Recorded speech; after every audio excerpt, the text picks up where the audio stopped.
हरे कृष्णा। मैं हूँ राधिका और आप सभी का आपके अपने यूट्यूब चैनल किटकैट स्टोरीज पर बहुत बहुत स्वागत है। अगर आपने भी एकादशी का व्रत रखा है तो आज की इस वीडियो में आप जानेंगे एकादशी व्रत के पारण के बारे में। पारण कब और कैसे करना है, पारण की सही विधि क्या है, यदि आप गुरुवार का व्रत भी इस दिन रखते हैं, क्योंकि इस बार जय एकादशी का व्रत बुधवार के दिन रखकर गुरुवार के दिन खोला जाएगा। तो ऐसे में यदि आपका कोई दूसरा उपवास जैसे कि बृहस्पति देवता का या प्रदोष व्रत भी है तो व्रत का पारण कैसे करना चाहिए, ये सारी बातें आज की इस वीडियो में जानेंगे। उससे पहले मेरा आप सभी से अनुरोध है, अगर आपने हमारे चैनल पर जय एकादशी व्रत की कथा नहीं सुनी है तो जरूर सुन लीजिएगा। साथ ही हमारे चैनल पर हर दिन माघ मास महात्म्य की कथाएं भी सुनाई जा रही हैं। हो सकता है कि आप इन कथाओं को एक बार भी ना सुन पाए हो, तो अगर आप ये कथाएं सुनेंगे तो उम्मीद है कि ये कथाएं भी आपको बहुत पसंद आएंगी। अक्सर लोग एकादशी का उपवास तो रखते हैं लेकिन व्रत का पारण सही समय पर नहीं करते हैं। शुभ मुहूर्त बीत जाने के बाद या मुहूर्त से पहले ही कर लेते हैं तो जिसका पूरा फल प्राप्त नहीं होता है और ऐसा एकादशी व्रत अधूरा ही माना जाता है। इसलिए व्रत हमेशा शुभ मुहूर्त में ही खोलना चाहिए। व्रत के दिन कुछ अशुभ मुहूर्त भी होते हैं जिनकी जानकारी भी आपको होनी चाहिए। उससे पहले तो वो विधि जान लीजिए जो कि केवल एकादशी का व्रत रखने वाले भक्तों के लिए है। तो इसके लिए द्वादशी तिथि को सबसे पहले तो आप सुबह जल्दी उठकर स्नान करें। जिस प्रकार से आप एकादशी व्रत के दिन नियमों का पालन करते हैं, सुबह स्नान करके हाथ में जल और पुष्प लेकर व्रत रखने का संकल्प लेते हैं, तो उसी तरह से हर द्वादशी तिथि को, हर एकादशी व्रत के पारणा के दिन आपको हाथ में जल और पुष्प लेकर दान देने का भी संकल्प लेना चाहिए। साथ ही मंदिर में कुछ दक्षिणा भी रखनी चाहिए। संकल्प लेते समय भगवान विष्णु से प्रार्थना करनी चाहिए कि हे श्री हरि, आपको मेरा प्रणाम है। आज मैं माघ मास के शुक्ल पक्ष की द्वादशी तिथि को शुभ मुहूर्त में जया एकादशी व्रत का पारणा करने जा रही हूँ और इस उपवास को, इस व्रत को रखने में मुझसे यदि जाने अनजाने में कोई भी भूल चूक हुई हो, मैंने कुछ भी कम या अधिक कर दिया हो, तो हे श्री हरि, अपनी संतान समझकर मेरी उन गलतियों को, मेरे उन अपराधों को क्षमा कीजिएगा। और फिर आज मैं जिस भी वस्तु का दान अपनी सामर्थ्य के अनुसार करूं, उसका पूरा पूरा पुण्य आप मुझे, मेरे पितरों को और मेरे परिवारजनों को प्रदान करें। इस प्रकार संकल्प लेने के बाद संकल्पित जल को, पुष्प को भगवान के चरणों में अर्पित कर दिया जाता है। फिर भगवान विष्णु को स्नान कराएं। आप मूर्ति या तस्वीर को गंगा जल छिड़क कर भी पवित्र कर सकते हैं।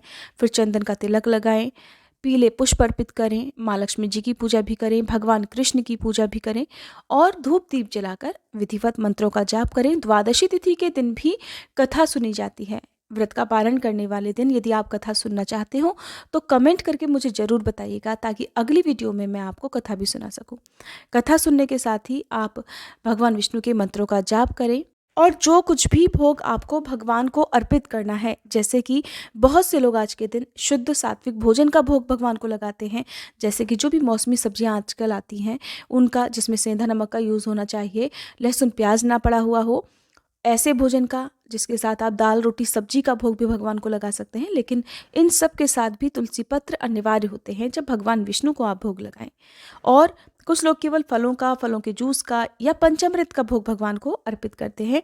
यदि आप भी ऐसा करते हैं तो आपकी अपनी इच्छा है, आप चाहे भोजन का या फलों का भोग भगवान को लगा सकते हैं।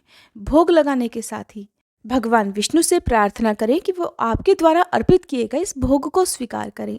और द्वादशी तिथि को आप जिस जिस वस्तु का दान कर सकते हैं, जैसे कि कुछ लोग केवल एक समय का भोजन किसी के घर में बन सके तो उस तरह की सामग्री, उस तरह का जो भी कच्चा अनाज है वो निकाल कर रख देते हैं, जैसे कि आटा, दाल, हल्दी, नमक और साथ में कोई भी हरी सब्जी या आलू की सब्जी। अगर आप भी ऐसा करते हैं तो इन सभी सामग्रियों को आप भगवान विष्णु के चरणों में अर्पित करें। यदि आपकी सामर्थ्य किसी भी तरह का कच्चा अनाज, जिसे सीधा हम कहते हैं, वो देने की नहीं है तो आप केवल जितनी भी आपकी सामर्थ्य उसके अनुसार आप दक्षिणा मंदिर में रख सकते हैं, वस्त्र रख सकते हैं। और इनके अलावा तो जिसकी जैसी सामर्थ्य हो, जो बहुत ज़्यादा करना चाहते हो, वो उस तरह का ही सामान जो है मंदिर में सामग्री रखें और भगवान विष्णु से आग्रह करें। फिर आप जब पूजा हो जाए, संपन्न हो जाए, सबसे अंत में आरती की जाती है। आरती करने के बाद भोग लगाया जाता है और भोग लगाने के बाद जो भी सामग्री आपने रखी हुई है मंदिर में उसका दान किया जाता है। ध्यान रखना है इस बात का कि शुभ मुहूर्त के अंदर अंदर ही आपको व्रत का पारणा करना है। तो जो ये आप दान करेंगे ये आप शुभ मुहूर्त प्रारंभ होने से पहले भी कर सकते हैं। जैसे सुबह की पूजा यदि आप जल्दी करते हैं, आसपास ऐसे लोग यदि आपको मिल जाते हैं तो आप दान कर सकते हैं। लेकिन व्रत हमेशा शुभ मुहूर्त के अंदर ही खोलना चाहिए। दान करने के साथ ही आपको 2-3 काम और करने हैं, जैसे कि आसपास गौमाता हो तो गौमाता को आप इस दिन कोई भी कच्ची सब्जी खिलाएं, हरी सब्जी खिलाएं।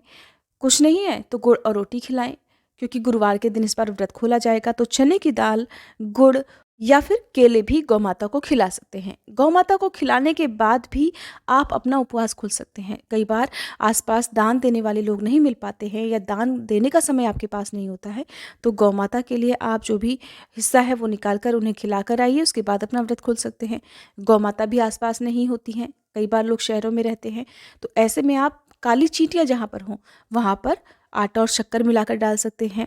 छत पर अपने घर पर चिड़ियों के लिए दाना पानी रख सकते हैं और किसी कुत्ते को भी आप रोटी खिला सकते हैं। उसके बाद आप अपना उपवास खोल सकते हैं।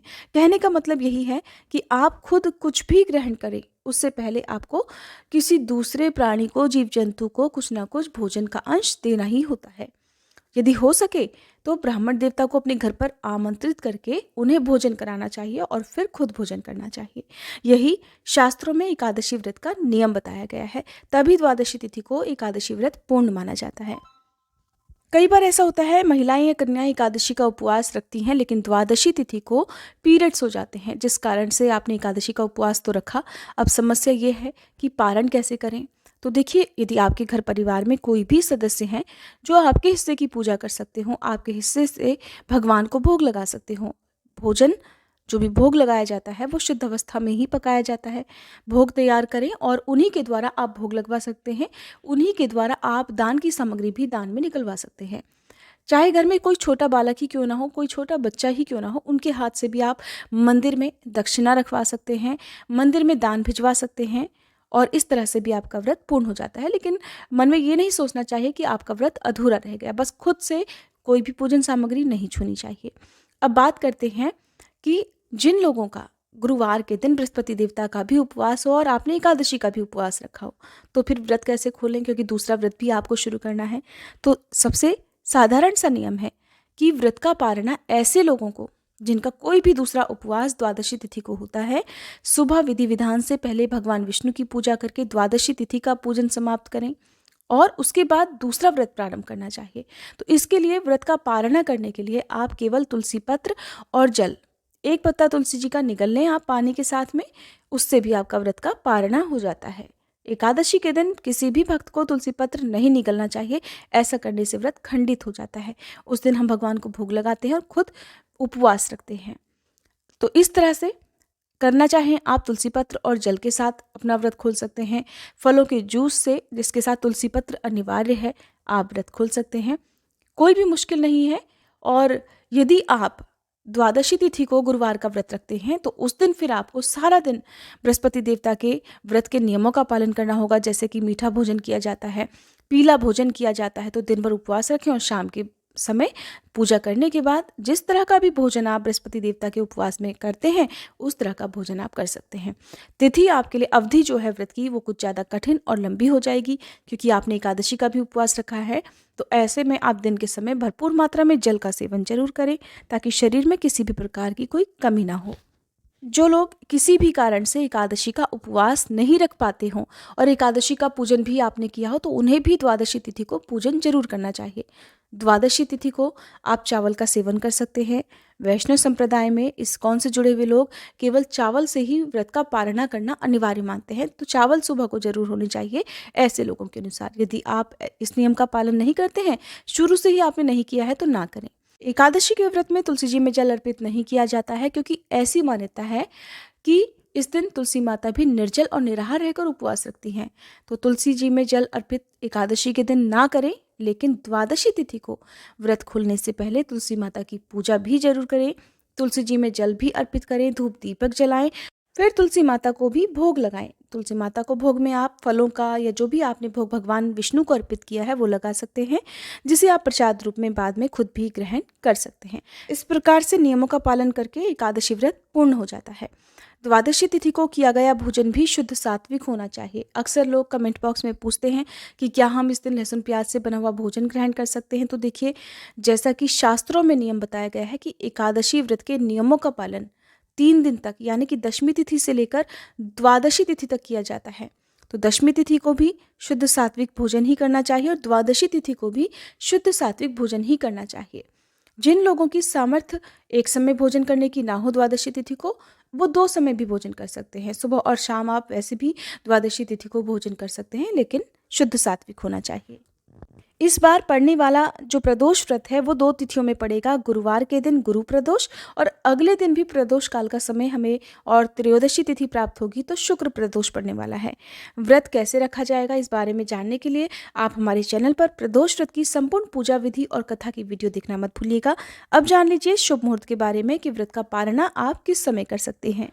इस बार 1 फरवरी बुधवार के दिन जया एकादशी का उपवास रखा जाएगा और द्वादशी तिथि प्रारंभ होगी 1 फरवरी बुधवार की दोपहर 2:03 से, जिसकी समाप्ति 2 फरवरी गुरुवार की शाम 4:26 पर हो जाएगी। ऐसे में जो हरिवासर का समय है जो कि व्रत रखने के लिए माना जाता है वो 1 फरवरी की रात तक ही समाप्त हो जाएगा। गुरुवार के दिन यानी जिस दिन द्वादशी तिथि रहेगी, सूर्योदय सुबह 7:10 और सूर्यास्त का समय शाम 6:10 पर रहेगा। राहुकाल का समय दोपहर 1:30 बजे से लेकर 3 बजे तक रहेगा। तो इस दिन आपको ध्यान रखना है कि जो भी दान इत्यादि आप करें वो राहुकाल के समय करने से बचें। व्रत का पारणा किया जाएगा 2 फरवरी गुरुवार को सुबह 7:11 से लेकर 10:15 के अंदर अंदर। यही वो शुभ मुहूर्त है जिस समय आपको अपना व्रत हर हाल में खोल लेना चाहिए। यदि आप मुहूर्त बीतने के बाद या द्वादशी तिथि बीतने के बाद व्रत खोलते हैं तो उससे फिर व्रत पूरा नहीं माना जाता है, वो व्रत हमेशा अधूरा ही रहता है। और हरिवासर के समय एकादशी व्रत का पारणा करने से भी व्रत का पूर्ण फल प्राप्त नहीं होता, उस व्रत को भगवान विष्णु स्वीकार नहीं करते हैं। उम्मीद है आज की ये जानकारी आपको पसंद आई होगी।